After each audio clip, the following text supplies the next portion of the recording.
Okay, hi, I'm Arpita. I am an engineer by education. I am a consultant at Deloitte. By profession, I work in the cybersecurity and financial services industry. And I'm also a podcaster.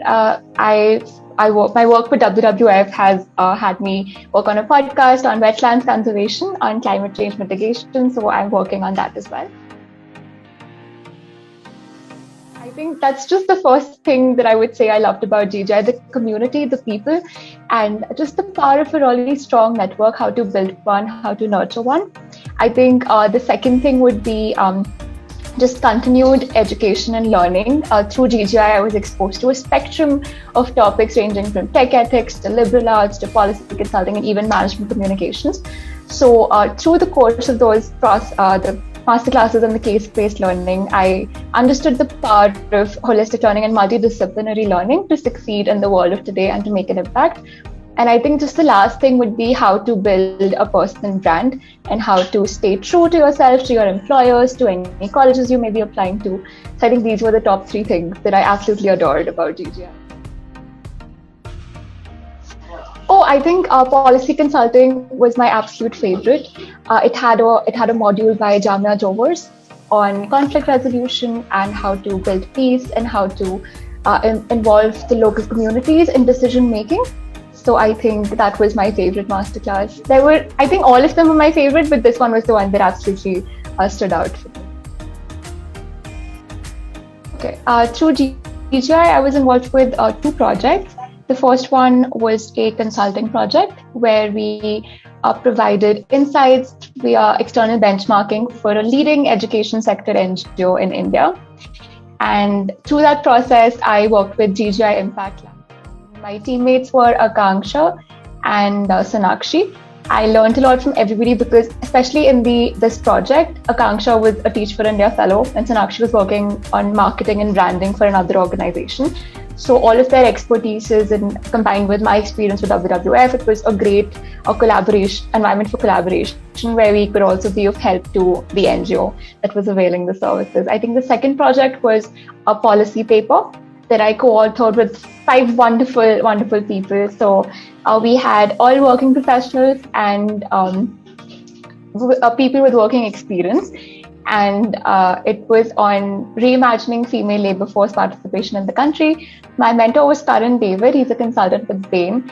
And the course of the policy paper was just a time for me where I was in awe with everybody that I was working with. Their work ethics were admirable. Their insights that they brought to the table were commendable. And so these two projects were just amazing learning curves for me.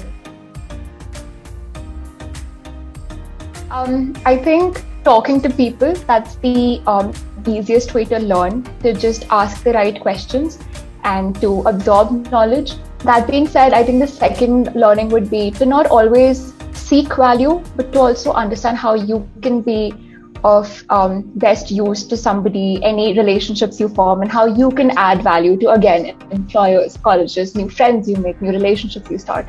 So I think those were the top two learnings. And I think if I had to say the last one would be just to nurture good networks and help each other out through the roaring 20s that are really an important time for us in our career. Right. Okay. It was a great tool. I think on top of the case buddies that were assigned to us through GGI's case program, I think Scorinjo was something that I could practice cases through at any hour of the day. And it was a very interactive software and very real. I didn't expect a lot of calculations to be in there as well. So that was a fresh change. And it, again, offers a spectrum of cases. I think my favorite was around the vaccination strategy in Sri Lanka for the vaccine for malaria. And also a case on where the Indian government had to decide on how to best aid Nepal after they'd been through an earthquake. So I think my experience is really pleasant with Scorinjo. I think my advice to anybody applying to GGI would be to stay true to who they are. Definitely highlight the kind of impact they want to make and what kind of value that they would like to get out of GGI and the kind of value that they can provide to GGI. and just keep an open mind, be kind to everyone. And I think just have the urge and the eagerness to learn new things, and just, yeah, keep an open mind to anything and everything that GGI has to offer. Thank you so much, Samar. It was great knowing you and working with you. And this was just an honor. Thank you for having me.